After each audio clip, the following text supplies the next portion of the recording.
नमस्ते अस्तु भगवान् विश्वेश्वराय महादेवाय त्रयम्बकाय त्रिपुरान्तकाय त्रिकाग्निकालाय कालाग्निरुद्राय नीलकण्ठाय मृत्युञ्जयाय सर्वेश्वराय सदाशिवाय श्रीमान् महादेवाय नमः.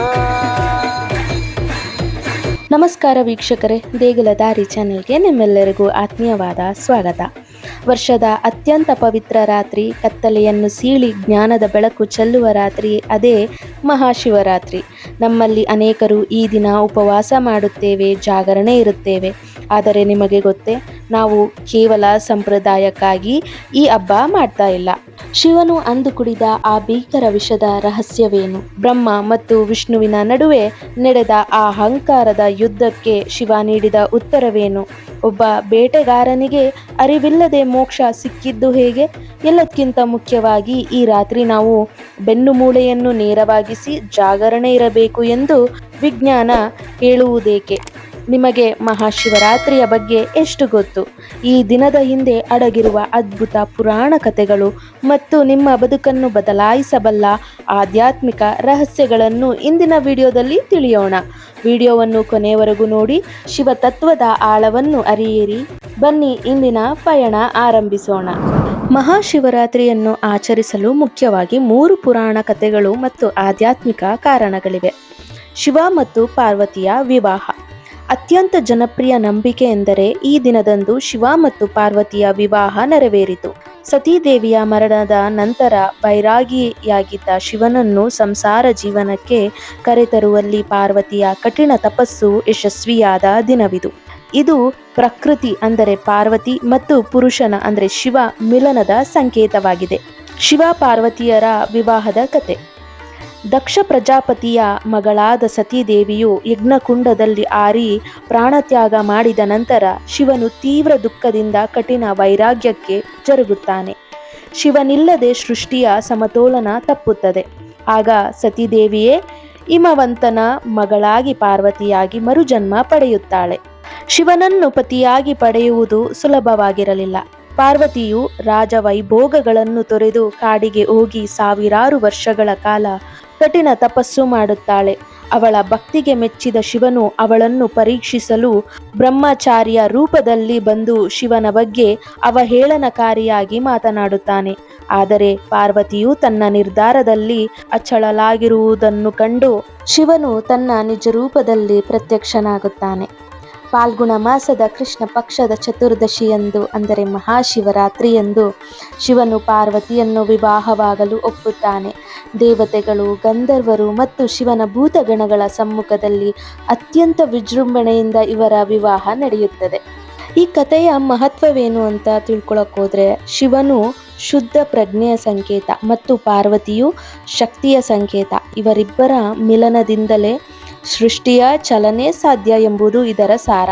ಹಾಗೆಯೇ ಒಬ್ಬ ಯೋಗಿಯಾಗಿದ್ದ ಶಿವನು ಗೃಹಸ್ಥಾಶ್ರಮಕ್ಕೆ ಕಾಲಿಟ್ಟ ದಿನವಿದು.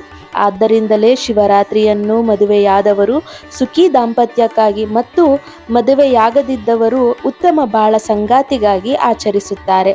ಇನ್ನು ಆಧ್ಯಾತ್ಮಿಕವಾಗಿ ಹೇಳುವುದಾದರೆ, ನಮ್ಮೊಳಗಿನ ಸುಪ್ತ ಶಕ್ತಿಯು ಅಂದರೆ ಪಾರ್ವತಿ ಪರಮಾತ್ಮನೊಂದಿಗೆ ಅಂದರೆ ಶಿವ ಒಂದಾಗುವ ಪ್ರಕ್ರಿಯೆಯ ಸಂಕೇತವೇ ಈ ವಿವಾಹ. 2ನೇ ಪುರಾಣ ಕಥೆ. ಬ್ರಹ್ಮ ಮತ್ತು ವಿಷ್ಣುವಿನ ನಡುವೆ ಯಾರು ಶ್ರೇಷ್ಠ ಎಂಬ ಸ್ಪರ್ಧೆ ಉಂಟಾದಾಗ ಶಿವನು ಅನಂತವಾದ ಜ್ಯೋತಿರ್ಲಿಂಗದ ರೂಪದಲ್ಲಿ ಪ್ರತ್ಯಕ್ಷನಾದ ದಿನವಿದು. ಈ ಬೆಳಕಿನ ಆದಿ ಮತ್ತು ಅಂತ್ಯವನ್ನು ಹುಡುಕಲು ಸಾಧ್ಯವಾಗದೆ ಬ್ರಹ್ಮ ವಿಷ್ಣು ಇಬ್ಬರು ಶಿವನೇ ಪರಮಾತ್ಮನೆಂದು ಒಪ್ಪಿಕೊಂಡರು. ಈ ಲಿಂಗೋದ್ಭವದ ಕತೆ ಹೀಗಿದೆ. ಒಮ್ಮೆ ಸೃಷ್ಟಿಕರ್ತ ಬ್ರಹ್ಮ ಮತ್ತು ಸ್ಥಿತಿಕರ್ತ ವಿಷ್ಣುವಿನ ನಡುವೆ ನಮ್ಮಿಬ್ಬರಲ್ಲಿ ಯಾರು ಶ್ರೇಷ್ಠ ಎಂಬ ಅಹಂಕಾರದ ಯುದ್ಧ ನಡೆಯಿತು. ಈ ವಿವಾದವು ಪ್ರಪಂಚವನ್ನೇ ನಾಶ ಮಾಡುವ ಹಂತ ತಲುಪಿದಾಗ ಅದನ್ನು ಶಾಂತಿಗೊಳಿಸಲು ಶಿವನು ಒಂದು ಅಗಾಧವಾದ ಬೆಳಕಿನ ಸ್ತಂಭ ಅಂದರೆ ಜ್ಯೋತಿರ್ಲಿಂಗ ರೂಪದಲ್ಲಿ ಅವರಿಬ್ಬರ ಮಧ್ಯೆ ಪ್ರತ್ಯಕ್ಷನಾದನು. ಆ ಸ್ತಂಭದ ಆರಂಭ ಮತ್ತು ಅಂತ್ಯವನ್ನು ಯಾರು ಮೊದಲು ಕಂಡು ಹಿಡಿಯುತ್ತಾರೋ ಅವರೇ ಶ್ರೇಷ್ಠ ಎಂದು ನಿರ್ಧರಿಸಲಾಯಿತು. ವಿಷ್ಣುವು ವರಾಹ ರೂಪ ತಾಳಿ ಭೂಮಿಯ ಆಳಕ್ಕೆ ಹೋದನು. ಬ್ರಹ್ಮನು ಹಂಸ ರೂಪ ತಾಳಿ ಆಕಾಶದ ಎತ್ತರಕ್ಕೆ ಹೋದನು. ಎಷ್ಟು ಯುಗಗಳು ಕಳೆದರೂ ಇಬ್ಬರಿಗೂ ಅದರ ಅಂತ್ಯ ಕಾಣಲಿಲ್ಲ. ವಿಷ್ಣುವು ತನ್ನ ಸೋಲನ್ನು ಒಪ್ಪಿಕೊಂಡು ಹಿಂತಿರುಗಿದನು. ಆದರೆ ಬ್ರಹ್ಮನು ದಾರಿಯಲ್ಲಿ ಸಿಕ್ಕ ಕೇತಕಿ ಹೂವನ್ನು ಸಾಕ್ಷಿಯಾಗಿ ಇಟ್ಟುಕೊಂಡು ತಾನು ಅಂತ್ಯವನ್ನು ಕಂಡೆನೆಂದು ಸುಳ್ಳು ಹೇಳಿದನು. ತಕ್ಷಣವೇ ಶಿವನು ಆ ಬೆಳಕಿನಿಂದ ಪ್ರಕಟವಾಗಿ ಬ್ರಹ್ಮನ ಸುಳ್ಳಿಗೆ ದಂಡನೆಯಾಗಿ ನಿನಗೆ ಭೂಮಿಯ ಮೇಲೆ ಪೂಜೆಯಿಲ್ಲ ಎಂದು ಶಾಪಿಸಿದನು. ಶಿವನು ಜ್ಯೋತಿ ರೂಪದಲ್ಲಿ ಉದ್ಭವಿಸಿದ ಆ ದಿನವನ್ನೇ ನಾವು ಮಹಾಶಿವರಾತ್ರಿ ಎಂದು ಆಚರಿಸುತ್ತೇವೆ. ಈ ಕಥೆಯು ನಮಗೆ ಎರಡು ಮುಖ್ಯ ವಿಷಯಗಳನ್ನು ಕಲಿಸುತ್ತದೆ. ಅಹಂಕಾರದ ನಾಶ, ಅಂದರೆ ದೇವರು ಎಂದರೆ ಅಂತ್ಯವಿಲ್ಲದ ಶಕ್ತಿ, ಅದನ್ನು ಅಹಂಕಾರದಿಂದ ಅಳೆಯಲು ಸಾಧ್ಯವಿಲ್ಲ. ಇನ್ನು ಸತ್ಯದ ಆದಿ, ಸುಳ್ಳು ಹೇಳುವ ಬ್ರಹ್ಮನಿಗಿಂತ ಸೋಲನ್ನೊಪ್ಪಿಕೊಂಡ ಸತ್ಯವಂತ ವಿಷ್ಣುವೇ ಮೇಲು. ಮಹಾಶಿವರಾತ್ರಿಯ ಮಹತ್ವವನ್ನು ಸಾರುವ ಮತ್ತೊಂದು ಪ್ರಸಿದ್ಧ ಕಥೆ ಎಂದರೆ ಸಮುದ್ರ ಮಂಥನ ಮತ್ತು ಶಿವನು ನೀಲಕಂಠನಾದ ಕಥೆ. ಒಮ್ಮೆ ದೇವತೆಗಳು ಮತ್ತು ಅಸುರರು ಅಮೃತಕ್ಕಾಗಿ ಸಮುದ್ರವನ್ನು ಮಂಥನ ಮಾಡುತ್ತಿದ್ದಾಗ ಅಮೃತಕ್ಕಿಂತ ಮೊದಲು ಇಡೀ ಸೃಷ್ಟಿಯನ್ನೇ ನಾಶ ಮಾಡಬಲ್ಲ ಭೀಕರವಾದ ಆಲಾಹಲ ಎಂಬ ವಿಷ ಹೊರಬಂತು. ಆಗ ವಿಷದ ತಾಪಕ್ಕೆ ಜಗತ್ತೇ ಸುಟ್ಟು ಹೋಗುವಂತಾದಾಗ ದೇವತೆಗಳೆಲ್ಲರೂ ಶಿವನ ಮೊರೆ ಹೋದರು. ಲೋಕವನ್ನು ರಕ್ಷಿಸಲು ಶಿವನು ಆ ವಿಷವನ್ನು ತಾನೇ ಕುಡಿದನು. ವಿಷವು ಹೊಟ್ಟೆ ಸೇರಿದರೆ ಶಿವನ ಒಳಗಿರುವ ಸಕಲ ಜೀವರಾಶಿಗಳಿಗೆ ಹಾನಿಯಾಗಬಹುದು ಎಂದು ಹೆದರಿದ ಪಾರ್ವತೀ ದೇವಿಯು ಶಿವನ ಕುತ್ತಿಗೆಯನ್ನು ಗಟ್ಟಿಯಾಗಿ ಹಿಡಿದಳು. ಇದರಿಂದ ವಿಷವು ಕುತ್ತಿಗೆಯಲ್ಲೇ ಉಳಿದು ಶಿವನ ಕಂಠವು ನೀಲಿ ಬಣ್ಣಕ್ಕೆ ತಿರುಗಿತು. ಅಂದಿನಿಂದಲೇ ಶಿವನಿಗೆ ನೀಲಕಂಠ ಎಂಬ ಹೆಸರು ಬಂತು. ವಿಷದ ತೀವ್ರತೆಯನ್ನು ತಡೆದುಕೊಳ್ಳಲು ಮತ್ತು ಶಿವನನ್ನು ಎಚ್ಚರವಾಗಿರಿಸಲು ದೇವತೆಗಳೆಲ್ಲರೂ ಅಂದು ರಾತ್ರಿ ಪೂರ್ತಿ ಶಿವನ ನಾಮಸ್ಮರಣೆ ಮತ್ತು ನೃತ್ಯ ಗೀತೆಗಳ ಮೂಲಕ ಆರಾಧಿಸಿದರು. ಶಿವನು ಲೋಕವನ್ನು ಉಳಿಸಲು ವಿಷ ಕುಡಿದ ಆ ರಾತ್ರಿಯ ಸ್ಮರಣಾರ್ಥವಾಗಿ ಭಕ್ತರು ಜಾಗರಣೆ ಮಾಡುತ್ತಾರೆ.